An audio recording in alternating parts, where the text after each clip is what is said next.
বাচ্চারা, আজকে আমরা শিখব একজন মহান নবীর গল্প। কে বলতে পারো কার কথা বলবো? হজরত নূহ আলাইহিস সালাম। বাহ, একদম ঠিক ধরেছ রাফি। আজ আমরা শুনব হজরত নূহ আলাইহিস সালাম এর কাহিনী। হজরত নূহ আলাইহিস সালাম ছিলেন আল্লাহর একজন নবী। মানুষ যখন গুনাহ করতে শুরু করে, মূর্তি পূজা করত, তখন আল্লাহ তাকে পাঠান মানুষকে সঠিক পথে ডাকার জন্য।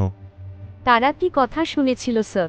না আমিন, তারা অনেকেই নূহ আলাইহিস সালাম এর কথা শুনতে চাইত না, বরং তাকে মিথ্যাবাদী বলতো। তখন আল্লাহ হুকুম দেন একটা বিশাল নৌকা বানাতে। সেই নৌকায় নূহ আলাইহিস সালাম তার অনুসারীদের নিয়ে ওঠেন, আর সব প্রাণীর একজোড়া করে তোলা হয়। তারপর আসে ভয়াবহ প্লাবন। স্যার, যারা কিস্তিতে ওঠেনি তাদের কি হয়েছিল?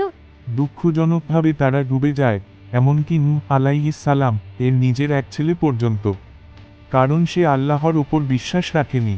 এই গল্প থেকে আমরা শিখি আল্লাহর নির্দেশ মানা, নবীদের কথা শোনা এবং ঈমান আনা কতটা জরুরি। জি স্যার। আগামী পর্বে আমরা জানব হজরত ইব্রাহিম আলাইহিস সালাম এর গল্প। ইনশাআল্লাহ।